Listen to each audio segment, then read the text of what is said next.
Giancarlo Stanton continues his chase for 60 home runs, hit his 53rd jack today against the Washington Nationals. If you were on the mound and had the unfortunate task of trying to get Stanton out, how would you try to do it, Danny? Well, it all depends on the situation, and there's a lot of scenarios that we could go through. If there's guys in scoring position, then obviously he's not getting anything to hit, and I would imagine that the managers and the pitching coaches would say just go ahead and walk him. If I had to pitch to him, I would definitely pitch around him because I'd much rather somebody else behind him in the lineup beat me, even if it's Christian Yelich who's having a great year or Azuna, whoever.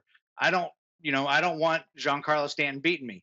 Now, another scenario is if my team's not in the hunt for a playoff race, I'm going to challenge him. I'm going to give him my best fastball and see what he can do with it because you want to. It's kind of like a pride thing. You want to give him your best to see if he can do anything with it. And then at the end of the day, it's kind of like, I go back to my career in '98 when the Sosa McGuire thing was going on this home run chase.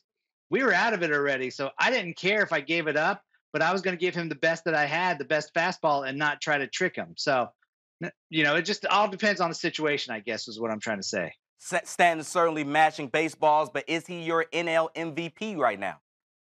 Yes, and I changed that last week, and I I don't know who I was telling one of you guys that every week it could change, but I think this is who I'm going to stick with for the rest of the season, just for the fact that other guys have had great years and they've had a great supporting cast on their teams. Giancarlo Stanton is basically doing this by himself, and he's making the Marlins relevant again, and nobody's really focusing on Derek Jeter buying the team. It's about Giancarlo Stanton hitting homer after homer since the second half started. So I think he single-handedly put them back in the race and made them relevant for the wild card.